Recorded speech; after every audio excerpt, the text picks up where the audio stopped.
আসসালামু আলাইকুম। Short academic সলিউশনের পক্ষ থেকে তোমাদের জানাই শুভেচ্ছা। সপ্তম শ্রেণীর শিল্প ও সাংস্কৃতিক বিষয়ের ষান্মাসিক সামষ্টিক মূল্যায়ন পরীক্ষার প্রশ্নটি ইতিমধ্যে আমরা হাতে পেয়েছি। প্রশ্নটিতে কী আছে আমরা স্টেপ বাই স্টেপ তোমাদেরকে জানিয়ে দিব ইনশাআল্লাহ। প্রথমে হচ্ছে, বিদ্যালয়ে মহান স্বাধীনতা ও জাতীয় দিবস উপলক্ষে অনুষ্ঠান আয়োজিত হবে। অনুষ্ঠানটির পরিকল্পনা ও আয়োজনের সকল দায়িত্ব তোমাদের। স্বাধীনতা দিবস উপলক্ষে বিদ্যালয় সজ্জা থেকে শুরু করে কী পরিবেশনা হবে তা তোমরা আলোচনা করে ঠিক করবে। মনে রাখতে হবে, এটি পরিকল্পিতভাবে ধাপে ধাপে করতে হবে। এখানে প্রথম কাজটি হচ্ছে অনুষ্ঠান আয়োজনের দলগত আলোচনা ও পরিকল্পনা। এখানে তোমাদেরকে ৩টি প্রশ্নের উত্তর দিতে হবে।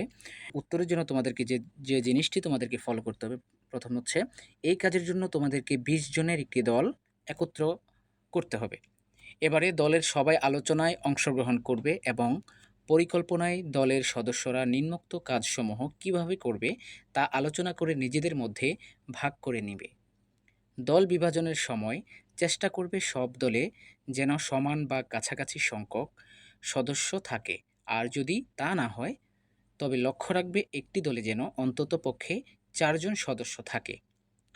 মূলত ৩টি দলে ভাগ হয়ে যেতে হবে তোমাদের। আলোচনা সাপেক্ষে তোমাকে যে কোনো একটি দল বেছে নিয়ে নিচের কাজগুলো করতে হবে। দলগুলো হবে: ক, অনুষ্ঠান আয়োজক দল; খ, অনুষ্ঠানের সাজসজ্জা দল; গ, পরিবেশনা দল। ক, অনুষ্ঠান আয়োজক দলটা কেমন হবে সেটা হচ্ছে, আলোচনা করে দলের কাজের একটি পরিকল্পনা লিখবে, যেখানে থাকবে কি ১ নাম্বার থাকবে অনুষ্ঠানের একটি নান্দনিক নাম দিতে হবে। ২ নাম্বারে অনুষ্ঠানের সূচি তৈরি করা, অনুষ্ঠানের সময়সীমা, বিভিন্ন পর্যায়ে পরিবেশনার তথ্য ইত্যাদি উল্লেখ থাকবে। ৩ নম্বরে থাকবে অনুষ্ঠানে আগত অতিথিবৃন্দের তালিকা। ৪ নম্বরে থাকবে অতিথিদের জন্য একটি আমন্ত্রণপত্র আঁকা ও লিখা। ৫ নম্বরে অনুষ্ঠানটি পরিবেশনা করতে প্রয়োজনীয় উপকরণের তালিকা তৈরি করা। অর্থাৎ অনুষ্ঠান আয়োজনের পরিকল্পনা মূল্যায়ন খাতায় লিখবে এবং তার মধ্যে কোন কাজটি তোমার অংশ হবে তা উল্লেখ করবে। খ নাম্বার হচ্ছে অনুষ্ঠানের সাজসজ্জা দল। এই দলের কাজ হবে, দলের কাজের একটি পরিকল্পনা লিখবে যেখানে নিচের কাজগুলো থাকবে এবং তার মধ্যে কোন কাজটি তোমার অংশ হবে তা উল্লেখ করবে। ১ নম্বর হচ্ছে আলপনা আঁকা। মহান স্বাধীনতা ও জাতীয় দিবস উপলক্ষে আয়োজিত অনুষ্ঠানে আমরা বিদ্যালয় প্রাঙ্গণে আলপনা এঁকে সুন্দর করে তুলতে পারি। অনুষ্ঠান আয়োজনকে কেন্দ্র করে শিক্ষার্থীদের নিজের পছন্দ মতো ডিজাইন আলপনা আঁকতে হবে। এজন্য যে বিষয়গুলো অনুসরণ করতে হবে, প্রথম হচ্ছে পেন্সিল, কালো কলম, কালো রং ব্যবহার করে আলপনা আঁকতে হবে। স্কুল থেকে প্রদত্ত নির্দিষ্ট খাতায় পুরো পৃষ্ঠা জুড়ে আঁকতে হবে। ২ নম্বরে হচ্ছে নকশা করা। রেখাভিত্তিক রেপিটেটিভ প্যাটার্ন এ একটি নকশা নিজের খাতায় আঁকতে হবে। মনে রাখতে হবে নকশাটি ৫ ইঞ্চি বাই ৫ ইঞ্চি এবং অথবা ৬ ইঞ্চি বাই ৬ ইঞ্চি বক্স আকারে করতে হবে। পরিবেশনা থাকতে হবে নাচ, গান, অভিনয়, আবৃত্তি করার জন্য প্রয়োজনীয় যে উপকরণগুলো লাগে এটার একটা তালিকা তুমি তৈরি করতে হবে। অথবা ৩ নম্বরে যে কাজটা সেটা হচ্ছে পরিবেশনা দল। অর্থাৎ তোমাকে পরিবেশনা দল তৈরি করতে হবে। দলের কাজের একটি পরিকল্পনা লিখবে এবং তার মধ্যে কোন কাজটি তোমার অংশ হবে তা উল্লেখ করবে। অর্থাৎ প্রথম হচ্ছে নাচ, গান, অভিনয়, আবৃত্তি নির্বাচন করা। দ্বিতীয় হচ্ছে পরিবেশনা করার জন্য এই পরিবেশনাগুলো করার জন্য তোমাকে প্রয়োজনীয় কী পোশাক-আশাক লাগবে সেটা তোমার তালিকা প্রস্তুতকরণ।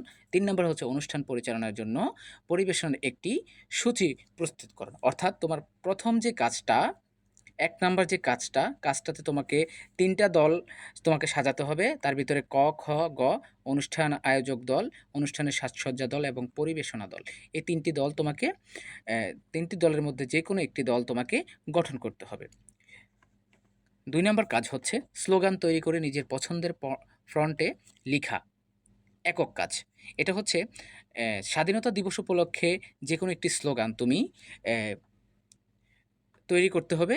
স্বাধীনতা দিবসের স্লোগানটি শিক্ষার্থীদের নিজের পছন্দ মতে ফন্ট লিখতে হবে। ইচ্ছে করলে বইয়ে প্রদত্ত কোনো ফন্ট থেকে দেখেও লিখতে পারো।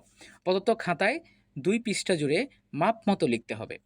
৩ নম্বর কাজ হচ্ছে দলভিত্তিক পরিকল্পনার উপস্থাপনা পরিবেশনা। প্রত্যেক দলের কাজ মিলিয়ে পরিকল্পনার ভিত্তিতে শিক্ষক বা প্রত্যবেক্ষকের কাছে তোমাদের অনুষ্ঠানটি পরিবেশনা করতে হবে। ৪ নাম্বার কাজ হচ্ছে মতামত প্রদান। নিচের চক খাতায় এঁকে অনুষ্ঠান পরিবেশনা ও উপস্থাপনা সম্পর্কে মতামত লিখবে। যে দলের উপস্থাপনের উপর মতামত প্রদান করছি সেই দলের নাম নিচে লিখব। দলের নাম এখানে পরিবেশনার সবল দল, পরিবেশনার দুর্বল দিক, উন্নয়নযোগ্য দিক, ২টা দিক তোমাকে এখানে লিখতে হবে। এ হচ্ছে আমাদের আজকের শিল্প সংস্কৃতির মূল্যায়ন পরীক্ষার প্রশ্ন। তো সুপ্রিয় শিক্ষার্থীরা, পরবর্তী সকল পরীক্ষার প্রশ্ন পেতে আমাদের চ্যানেলটি সাবস্ক্রাইব করে আমাদের সাথে থাকো। ধন্যবাদ।